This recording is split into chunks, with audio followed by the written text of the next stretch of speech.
di mana Bank Indonesia mengemukakan sebentar lagi transaksi perdagangan Indonesia dan Tiongkok tidak akan menggunakan dolar Amerika Serikat. Melalui perjanjian lokal currency settlement atau LCS, transaksi bilateral antar dua negara akan memakai mata uang lokal rupiah dan juga yuan. Bank Sentral Indonesia dan Tiongkok bersepakat untuk tidak lagi menggunakan dolar Amerika dalam perdagangan dan investasi kedua negara. Indonesia Tiongkok setuju akan melakukan perjanjian Local Currency Settlement atau LCS. Transaksi bilateral antar dua negara akan memakai mata uang lokal rupiah dan yuan. Kementerian Perdagangan melihat kebijakan ini memberikan sejumlah keuntungan bagi Indonesia. Terlebih total transaksi bilateral Indonesia-China pada 2020 mencapai 71,42 miliar US dollar atau 23,4% dan periode Januari hingga Mei 2021 sebesar 38,95 miliar atau 24,6%. Jika transaksi dilakukan dengan mata uang lokal, kebijakan itu dipandang akan menurunkan permintaan terhadap dolar Amerika yang selama ini berfungsi sebagai perantara transaksi. Bila permintaan atas dolar Amerika menurun, maka tekanan terhadap rupiah dan yuan sebagai nilai tukar akan menurun dan lebih terapresiasi. Selanjutnya, kondisi tersebut akan membantu mengurangi volatilitas harga sehingga pelaku usaha dapat mengurangi biaya yang selama ini dialokasikan untuk memitigasi risiko perdagangan internasional. Adapun volatilitas harga akan berdampak mengurangi keuntungan. Dengan demikian diharapkan dengan berkurangnya volatilitas harga, biaya produksi, harga jual dan profit akan lebih terprediksi. Secara agregat hal ini akan memberikan dampak jangka panjang bagi pertumbuhan produktivitas industri di dalam negeri. Berkurangnya ketidakpastian bisnis akan memberikan ruang sumber daya bagi industri untuk melakukan inovasi dan adopsi teknologi. Bank Indonesia dan Bank Sentral China telah menyepakati penggunaan mata uang lokal dalam penyelesaian transaksi perdagangan bilateral dan investasi langsung pada September 2020. Hal tersebut tertuang dalam nota kesepahaman yang ditandatangani oleh Gubernur BBC Yigang dan Bank Indonesia Peri Warjio. Aturan mata uang ini tak hanya berlaku untuk transaksi dagang antara Indonesia dan China. Penggunaannya bisa diperluas ke berbagai sektor seperti pendalaman, pasar uang, serta investasi. Berbagai sumber IDX Channel.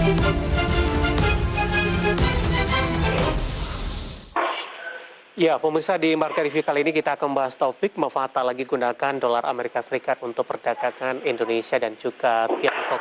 Dan untuk membahasnya saat ini sudah terhubung bersama kami melalui via Zoom bersama dengan Bapak Fitra Faisal yang merupakan Direktur Eksekutif Next Policy. Kita akan langsung sapa saja. Pak Fitra, selamat pagi, apa kabar Pak? Selamat pagi. Terima kasih Pak Fitra sudah meluangkan waktu di IDX Channel. Pak Fitra, informasi paket pengantar tadi sudah kita sampaikan Pak. Ini Bank Indonesia sedang menyusun penerapan dari LCS di mana untuk kegiatan perdagangan antara Indonesia dan China tidak lagi menggunakan dolar Amerika Serikat. Bagaimana Anda menanggapi kesepakatan ataupun penerapan dari kebijakan ini, Pak Fitra? Ya, saya rasa ini adalah hal yang merupakan langkah strategis buat Indonesia dan juga China. Karena dengan melakukan bilateral trade transactions ini yang kemudian menggunakan local currency, ini akan mengurangi resiko volatilitas. Dalam hal ini resikonya terhadap US dollar. Nah, meskipun demikian tentunya kita juga harus sadar bahwa ada resiko-resiko lain. Seperti misalnya kalau kita lihat China sendiri ketika dia membuka peluang ini kita menggunakan yuan, bukan artinya resiko volatilitas itu hilang sama sekali. Karena dengan mereka membuka diri, artinya dinamika dari yang terjadi di China itu akan kemudian terserap pada Chinese yuan dan juga akan terdampak juga kepada Indonesia dan juga Southeast Asian region. Nah, salah satu hal yang kemudian membuat Chinese yuan ini sebenarnya merupakan potensial exchange rate di Southeast Asia adalah karena beberapa hal. Yang pertama adalah karena size-nya, gitu ya. Jadi kalau kita lihat dalam konteks China sekarang ini, bagaimana kemudian dia bisa memberanikan diri, bahkan cukup percaya diri untuk menggunakan Chinese yuan dalam melakukan bilateral dan regional trade, adalah karena dari size ekonominya yang sudah meningkat secara signifikan. kalau kita bandingkan dengan awal tahun 2000-an misalnya, kalau kita bicara mengenai pertumbuhan output global, itu China di awal tahun 2000-an cuma menyumbang paling banyak 10%-nya.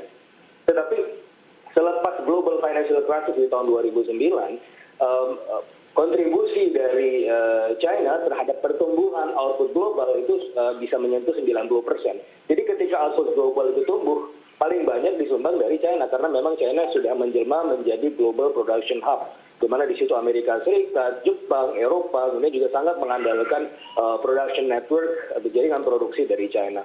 Dan oleh karenanya, given the size, maka exchange rate, penerapan local currency dari sisi bilateral dan regional trade ini merupakan suatu hal yang memang sudah sangat bisa dimaklumi, gitu Mas David. Baik, Pak Fitra, tadi Anda katakan ada dampak positif dan ada juga dari sisi resikonya, Pak. Kalau kita bandingkan dengan penggunaan dolar yang sebelumnya sudah dilakukan sampai sejauh ini, bagaimana dari sisi dampak dan resikonya? Apakah dengan menggunakan yuan ini bisa diminimalisir dalam hal ini? Ya, selama ini kita melihat bahwa yuan itu cukup stabil. Ya, tetapi karena memang mereka belum terekspos kepada dunia luar. Nah, selama ini China melakukan suatu hal yang sebenarnya sangat mustahil ya, dalam ukuran teknis dan juga empiris. Mereka melakukan impossible trinity dalam menjaga nilai tukarnya tetap stabil, kemudian menjaga sovereignty dari bank sentralnya, dan juga melakukan capital control. Ini tidak bisa dilakukan sekaligus tiga-tiganya, tapi mereka bisa melakukannya adalah dengan kebijakan moneter yang sangat spesifik dan sangat tertutup, gitu.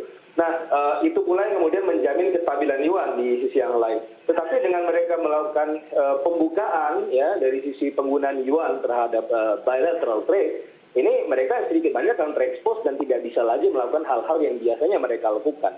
Nah, dampak langsungnya adalah kita bisa melihat bagaimana nanti permintaan yuan akan meningkat, ya, dan pada akhirnya itu akan memicu apresiasi dari nilai tukar yuan terhadap nilai tukar regional.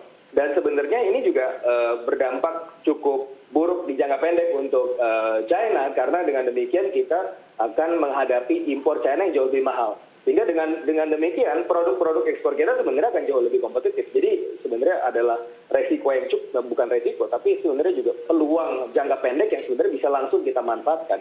Bahwa nanti produk-produk ekspor kita akan jauh lebih kompetitif karena memang ada dinamika dari yuan tersebut, gitu.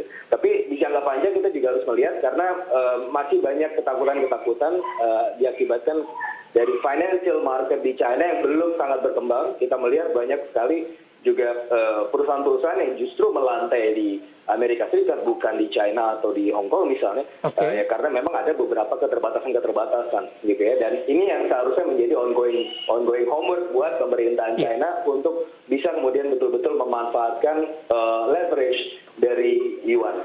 Dari sisi ekonomi soft scale mereka sudah memilikinya, tapi dari sisi governance mungkin ini adalah PR buat mereka. Baik, Pak Fitra, ini kerjasama yang dilakukan dalam konsep seperti ini, apakah kita baru pertama dengan Tiongkok begitu, atau juga sudah pernah dilakukan dengan beberapa negara lain sebelumnya? Ya, secara informal kita juga melakukan secara bilateral dengan Jepang misalnya, dan Uni Eropa dan seterusnya, karena memang dari dalam konteks bilateral trade ini sudah suatu hal yang bisa dimaklumi. Tetapi all in all, secara umum kita masih sangat didominasi oleh Amerika Serikat dan juga Euro, terutama dalam hal ini. Nah, hal ini maksudnya juga menghadirkan peluang adanya keseimbangan ya dalam dua kutub atau beberapa kutub dunia menjadi multipolar. Sebelumnya dikuasai oleh Barat, dan ke depan kalau misalnya ini berhasil, ini akan kemudian sangat mengembangkan regional Asia secara umum. Pak Fitra, menarik, kita akan jeda terlebih dahulu. Di segmen selanjutnya nanti kita akan coba singgung tampaknya kegiatan ekspor-impor kita terhadap Tiongkok atau China ini cukup tinggi. Nah, seberapa besar dampaknya nanti ketika kebijakan ini diterapkan? Nanti kita akan lanjutkan, Pak Fitra. Dan